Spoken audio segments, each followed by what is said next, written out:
Olá, saudações libertárias a todos nós. Começo por agradecer o William Braia por me convidar para a segunda edição do Congresso Online sobre Diversidade Sexual. O convite dessa vez foi para que eu pudesse dizer um pouco de como foi o meu processo de descoberta, né? Como que eu fui me dando conta que sou homossexual.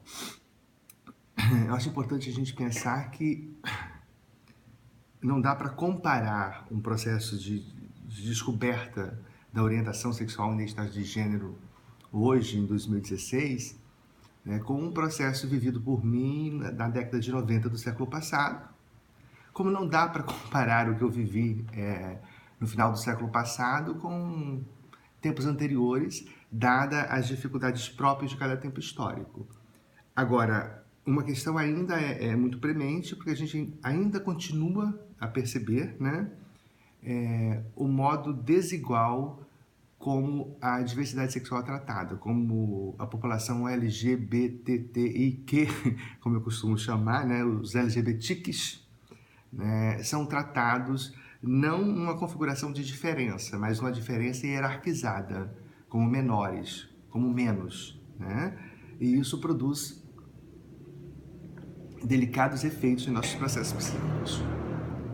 Então, assim, eu acho que é importante pensar isso, assim, para mim, por certo, foi mais tranquilo, apesar de todas as dificuldades que eu vivi, do que tenha sido para personagens históricos, como Madame Satã, como Rogéria, como Roberta Close, como tantos outros que viveram esse processo antes de mim. Não é à toa que antes de me reconhecer homossexual, eu passei por um casamento heterossexual.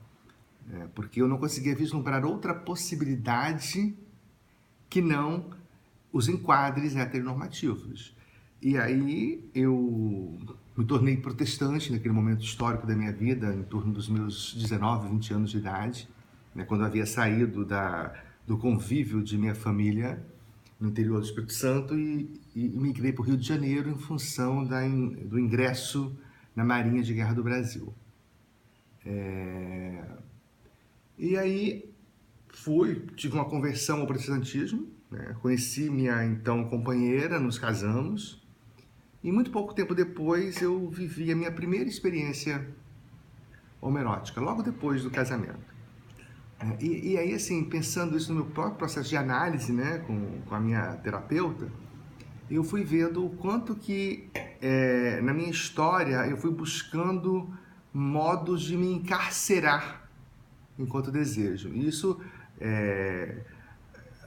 a instituição militar, a instituição religiosa, o casamento, né?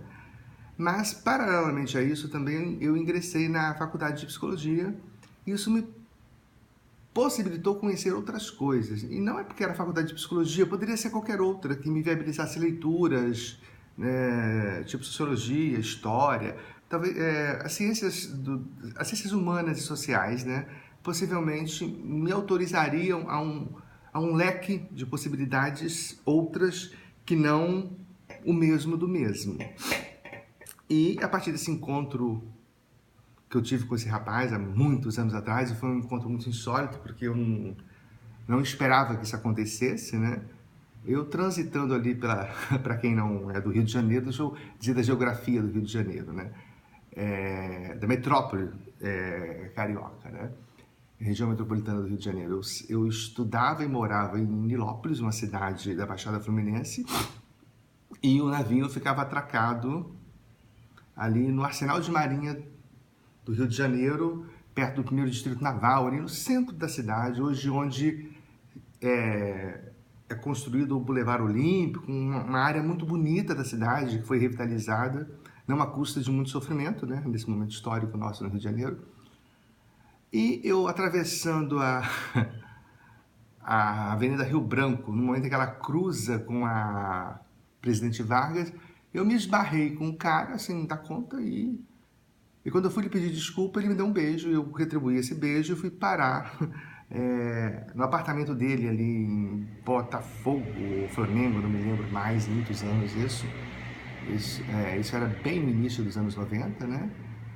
E passei aquela noite com ele quando terminou a noite, eu usei a expressão, meu Deus, o que é que eu fiz? Eu me lembro disso muito, isso eu me lembro com clareza. E aí ele, assim, muito gentil, falou, mas agora você vai dizer que a culpa é minha. Eu falei, não, eu diria que a culpa é nossa, porque eu topei viver isso, né? Mas sou casado e espero que isso não aconteça mais. Só que foi uma experiência muito boa e isso voltou a acontecer, por mais que eu prometesse para mim mesmo que não aconteceria mais. Até o momento em que eu pude conversar com minha companheira e dizer de minhas dificuldades, né? Até em função do processo histórico e toda a produção de sentido, eu não consegui dizer para ela naquele momento em que eu tinha vivido uma experiência homerótica, né? Naquele momento já algumas experiências homeróticas. Mas que eu tinha um desejo, e aí ela disse que não queria se separar, e seguimos, e as coisas continuaram a acontecer até o momento em que eu pedi a separação, tempos depois. Isso muito atrelado ao meu processo de análise, né? Vivemos muitas tensões, nos separamos, e eu vivi a relação da minha assunção social, né? Assim, porque primeiro teve um processo de eu me reconhecer homossexual, e depois de eu conseguir assumir esse desejo socialmente. E isso também é uma transição delicada. Você começa a eleger algumas pessoas muito queridas em que você pode ir falando desse desejo, né? Mas aí eu acho que é importante dar um corte, retornar um pouco para a minha infância, a gente talvez tentar entender como que essas dificuldades vão sendo engendradas na história da gente, né? Eu sou o quinto de 8 filhos de uma família pobre no interior do Espírito Santo, né? Nasci na roça mesmo, numa fazendola, em que meus pais moravam com meus irmãos mais velhos já, lugar que não tinha nem luz elétrica, né? O parto de parteira, aquela coisa toda, sem nenhum acompanhamento médico, e nasci ali. Pais muito simples, né? Nasceram depois meus irmãos, mudamos para a cidade, eu tinha uma cidade pequena também, no interior do Espírito Santo, São Gabriel da Palha, né? Eu devia ter uns 7, 8 anos de idade, talvez. Ali cresci, a gente tinha... Mamãe era uma mulher muito, muito vanguarda para o seu momento histórico, assim, tanto que eu me lembro de uma situação de uma moça que engravidou e foi posta para fora de casa pela mãe. Mamãe acolheu essa moça, a nossa pobreza, as nossas dificuldades. Essa moça ficou conosco até conseguir dar um destino para si e a filha.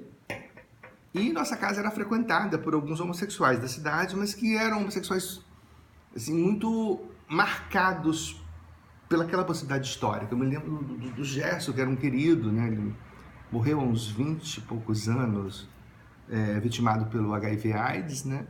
Mas, assim, ele tinha franco acesso à nossa casa, à minha mãe, meus irmãos, todos nós gostávamos muito dele. E, assim, uma coisa que eu ouvia desde muito pequeno, né? Porque ele frequentava a nossa intimidade familiar, é que mamãe dizia, a gente precisa tratar muito bem os homossexuais, porque eles são pessoas doentes, e são doentes porque não foram amados por suas mães.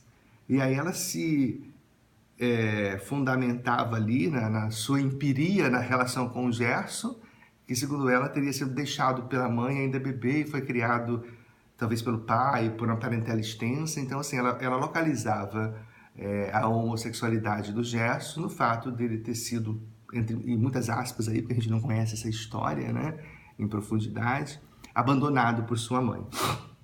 Então, assim, eu tinha uma consigna desde muito pequeno que eu não poderia ser homossexual, primeiro porque, assim, eu não poderia ter essa doença, né, já que eu era muito amado pela minha mãe.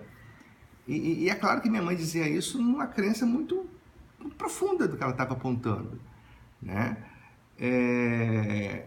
E quando ela vem a saber, né, que quando eu digo para ela, a partir de um confronto dela, que eu era homossexual, que eu estava me separando de Teresa por ser homossexual, né? Ela diz, isso não é verdade, isso é porque as pessoas falavam de você, você está muito impressionado, né? Então, assim, e aí eu tive que, olha, mãe, não, é isso mesmo e pronto, né? E naquele momento ela fica com muita raiva de mim, talvez muito decepcionada, buscando nela, muito possivelmente aquela clássica pergunta, né? Onde foi que eu errei, né? Já que tem um filho aí que não segue os ditames do que é esperado, né? Em uma educação muito bem sucedida. Aquele ano, isso era o ano de 94, 1994, né? Eu e a Teresa nos separamos efetivamente lá para março, abril, né? Contei com apoio, a generosidade de amigos, de alguns irmãos, né? Dentre esses irmãos, notadamente o Gil Vicente, que também era homossexual, e naquele momento não era assumido ainda, mas se assumiu a partir dessa minha, não só a partir da minha história, mas assim, coincidente também com essa minha história, ele pôde se assumir, né? E naquele mesmo ano, no final do ano, né, era 22 de novembro de 94, eu conheci o Bob, Roberto Santana, o homem com quem eu vivo até hoje, né? Temos uma relação aí que já vai completar 22 anos. Uma relação que, como qualquer outra relação, tem as suas estranhezas e os seus muito bons acontecimentos. Numa relação de plena aceitação por minha mãe e a maioria dos meus irmãos e amigos, uma relação extremamente legitimada. Nós, até hoje, não oficializamos essa relação transformando num casamento oficial. Primeiro porque a gente não sente necessidade disso. Talvez um dia a gente faça, até por uma questão de garantias de direitos aí um do outro, na falta de um ou outro, né? Para facilitar a vida de quem fica, mas por enquanto não, né? E aí eu gostei muito do convite que o Ian Bryan me fez, porque eu acho que possibilita também você se mostrar como um teórico, né, como um pesquisador e como um político que tem uma história, né? Uma história que diz daquilo que você se volta a pesquisar, né? No congresso passado eu falei um pouco da minha pesquisa de doutorado, né? Que eu defendi logo depois que eu gravei o vídeo para o congresso. Eu defendi em 24 de maio deste ano, de 2016. E assim, tem, dentre aquelas muitas histórias, né, eu conto várias histórias de pessoas que ou eu atendi no meu trabalho na vara de infância como psicólogo, ou que eu tive contato a partir mesmo do acontecimento da pesquisa, né, do fazer a pesquisa especificamente, lá na pós-graduação de Políticas Públicas e Formação Humana da Universidade do Estado do Rio de Janeiro, aqui pertinho, né? E nessas histórias tem uma que eu acho que é importante, porque eu acho que ela diz muito, né, dessas estranhezas e dos maus encontros que a não informação e o não dizer da diversidade sexual pode produzir, né? Que é a história lá na tese que eu conto da Luana, que é uma menina, era uma bebê de 2, 3 anos, quando eu comecei a trabalhar em 99 na vara de infância, né? E aí é um processo que tem uma denúncia de que a companheira de sua mãe, né, teria lhe imputado violência sexual, né? E essa denúncia no atendimento foi configurado, né, nos atendimentos que eu e a assistente social fizemos, que era uma denúncia que não tinha fundamento fático, né? Mas ao mesmo tempo você percebia que a tia que denunciou não estava mentindo.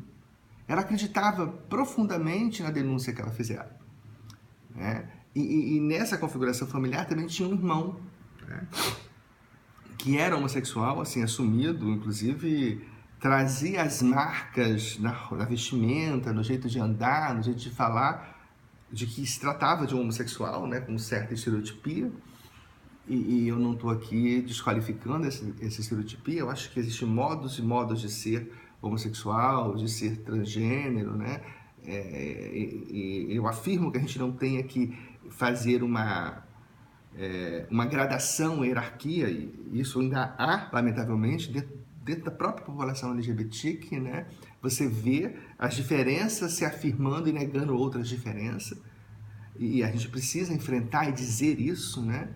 Mas esse rapaz, ele tinha uma fala muito negadora da irmã e de seu casamento e acreditava piamente na denúncia de que sua sobrinha, né, teria sido violada sexualmente pela companheira de sua irmã.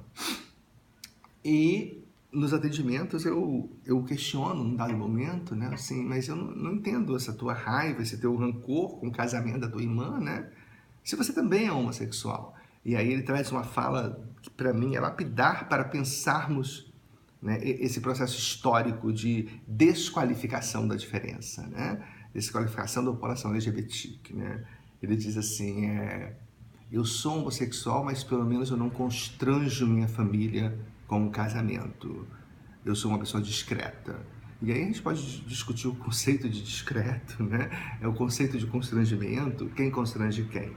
Mas eu achei importante trazer esse dado, porque ele fala do quanto que a gente também se desqualifica, né, no processo de afirmar modos de ser diferente, né? Ainda na minha experiência em vara de infância, eu me lembro de outra situação em que eu atuei num caso que era um adolescente homossexual que tinha se envolvido num enfrentamento com a mãe, e a mãe, né, não autorizou a fazer alguma coisa e ele teria batido na mãe.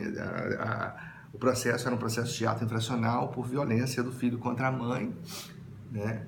Essa mãe religiosa, né, muitos enfrentamentos, e aí eu faço estudo, eu aponto o lugar inadequado que o pai desse menino ocupava e o quanto que esse homem também era violento, né? E aí, durante a audiência, a juíza chamou uma outra colega da psicologia para me mandar o recado dizendo que estava determinando que eu não atuasse mais em casos que tivesse pessoas homossexuais nas histórias, né? Porque poderia ter uma afetação, uma influência. E aí eu soube disso, a minha vontade era de ir lá pô, quem tu pensas que é, né? Claro, ela é a juíza, então ela pensa muita coisa, né? Mas aí eu esperei passar uma semana, me acalmei, peguei a minha dissertação de mestrado que versa sobre a questão do processo de construção de identidade dos homossexuais, defendida lá em 99, e bati a porta da juíza, né, e me pus a conversar com ela, trouxe a questão do recado que ela havia me mandado pela colega, né, ela justificou dizendo que não teria me chamado, porque achou que eu não estivesse na serventia, né, no local de trabalho naquele momento, e estranhamento era um dia em que toda a equipe se reunia para reunir, discutir os casos e discutir os processos de trabalho. Então, assim, eu estava com certeza no espaço. Mas aí retomei a questão do recado de que eu não deveria mais atuar, apontei para ela da minha pesquisa de mestrado, né? Dei uma cópia da minha dissertação de mestrado e pedi para que ela, após ler, me chamasse para a gente conversar sobre aquelas questões que ela tinha posto, sobre a sua determinação verbal, né? E ela ficou muitos anos na vara depois disso. Quando eu cheguei, ela lá já estava, e quando ela saiu, eu continuei e continuo até hoje, né?